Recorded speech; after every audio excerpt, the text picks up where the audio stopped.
Bienvenue à toi dans cette nouvelle vidéo. Je suis très content de te retrouver dans cette nouvelle session d'Orion où nous allons démontrer pratiquement comment est-ce que nous pouvons utiliser l'API générative de Google Gemini pour appeler automatiquement des fonctions qui vont insérer des événements sur nos calendriers. Ce sont des fonctions que nous avons définies dans une précédente session du projet Orion. Et pour rappel, dans la vidéo précédente, j'ai également expliqué c'est quoi un modèle de langage large, c'est quoi Gemini, c'est quoi l'API générative de Google et comment démarrer avec cette API. Maintenant, entrons dans le vif du sujet. Nous allons ouvrir Voilà. Donc,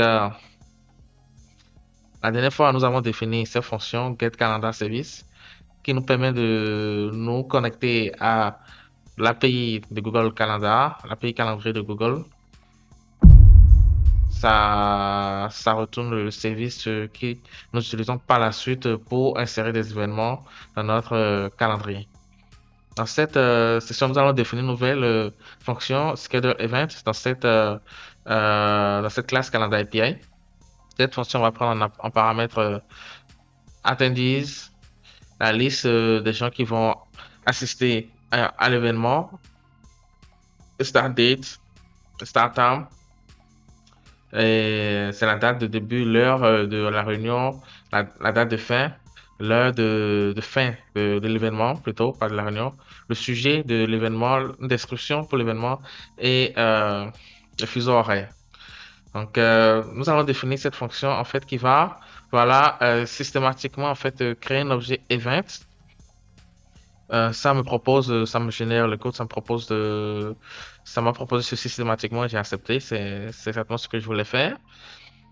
Et donc, ça crée un objet event, ça le remplit pour la propriété summary, ça lui met le sujet de la réunion, la description, la réunion ou l'événement, la description, l'heure de l'événement et le fuseau horaire pour la date de démarrage, l'heure de fin également, la date et l'heure de fin et le fuseau horaire. Ensuite, ça précise la liste de ceux qui vont assister à cette réunion. Pour le moment, nous allons ignorer attendees. Nous allons faire simple sans mettre personnes qui vont assister pour le moment. Nous pourrons supprimer ceci. Voilà. Ensuite, quand l'événement est créé, l'objet événement créé, nous allons appeler create event. Voilà. Qui va automatiquement insérer cet événement sur notre calendrier et ça va retourner l'objet event. Parfait. Ensuite, nous irons dans notre fichier main.py où nous allons orchestrer l'implémentation de l'appel à l'API générative de Gemini et l'appel de notre fonction schedule event que nous avons défini juste à l'instant dans le fichier calendar API.py. Donc, nous allons venir dans mode.py. Avant tout, j'ai rempli quelques variables ici, juste pour préparer le code. Nous allons d'abord importer la méthode de la fonction schedule event que nous venons de définir. Donc, nous allons faire from calendar API import schedule event. Parfait. Donc, cette méthode est importante parce qu'elle est supposée contenir la logique voilà, pour créer un événement de notre calendrier. Ensuite, nous allons importer deux modules importants from Google. Nous allons importer Botgen AI. Pour pouvoir faire cet import, vous devez rajouter dans votre fichier requirement.txt ce requirement, ce package Python Google GenAI pour pouvoir avoir accès aux modules qui vont vous permettre d'appeler l'API générative de Google. Donc, j'avais montré cela dans la vidéo précédente. N'hésitez pas à la revoir si nécessaire. Donc, revenons dans notre module, dans notre fichier .py. Si nous allons importer un autre module, comme google.GenAI, nous allons importer type. Donc, type, c'est un sous-module de la librairie GenAI qui contient les définitions des types et des classes utiles pour configurer les requêtes et les réponses à l'API de Gemini. Ensuite, nous allons importer JSON. Donc ici, c'est une préparation nécessaire que nous faisons, mais qui n'est pas immédiatement nécessaire ici. Nous allons le faire un peu plus bas. Avant tout, nous allons définir en fait les fonctions que l'intelligence artificielle peut appeler. Nous devons te donner une description des paramètres, une description de ce que fait la méthode, une description des paramètres et des types de retour. Donc, définissons donc la structure de la fonction schedule event que nous avons implémentée tout à l'heure. Donc, je vais la mettre à côté. Donc, cette définition, je l'ai déjà préparée.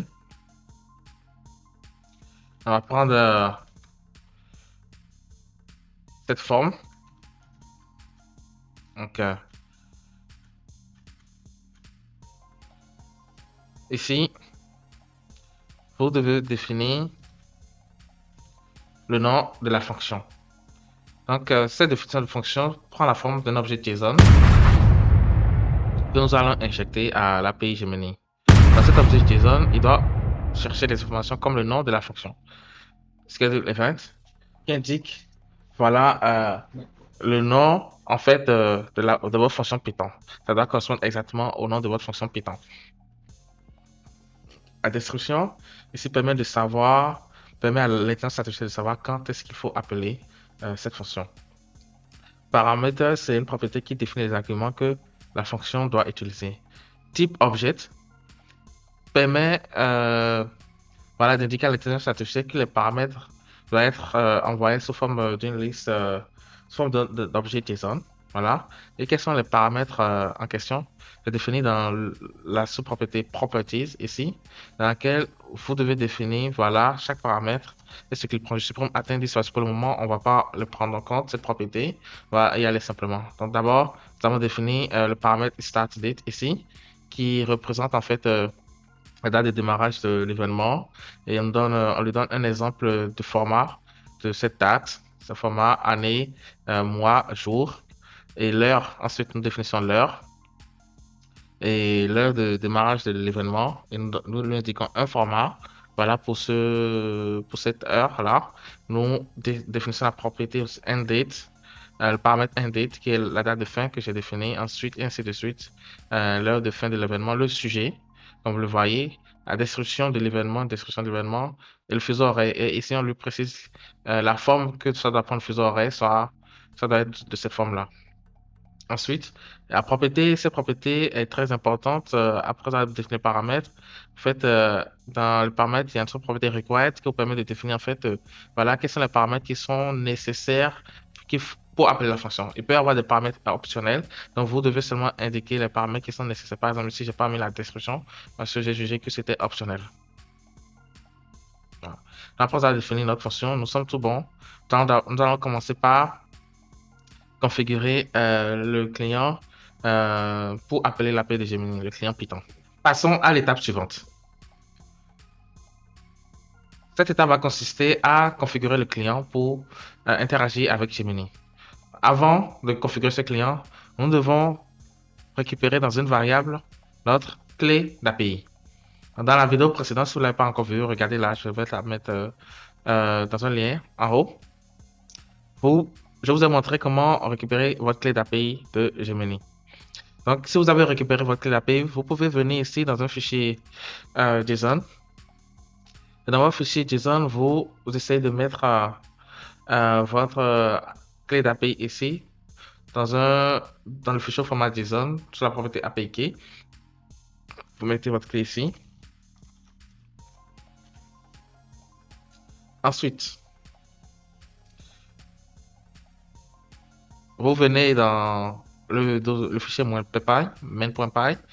Là, vous allez ouvrir le fichier config.json de façon programmatique avec Python et vous allez importer le module JSON qui va vous permettre de lire ce fichier JSON là et de récupérer votre API, votre clé d'API. Donc, ce que nous faisons ici, nous ouvrons le fichier config.json que nous stockons dans la variable config_file. Ensuite, nous chargeons le contenu au format JSON.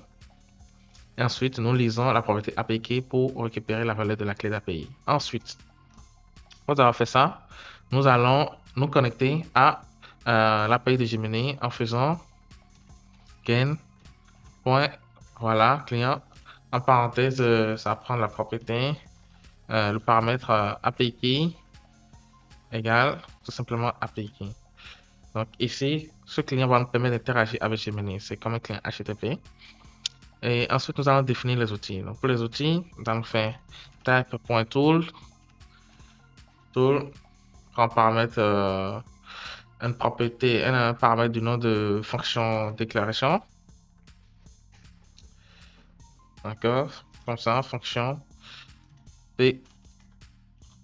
déclaration. Voilà, ce paramètre, c'est une liste qui prend les fonctions que l'intelligence artificielle va appeler.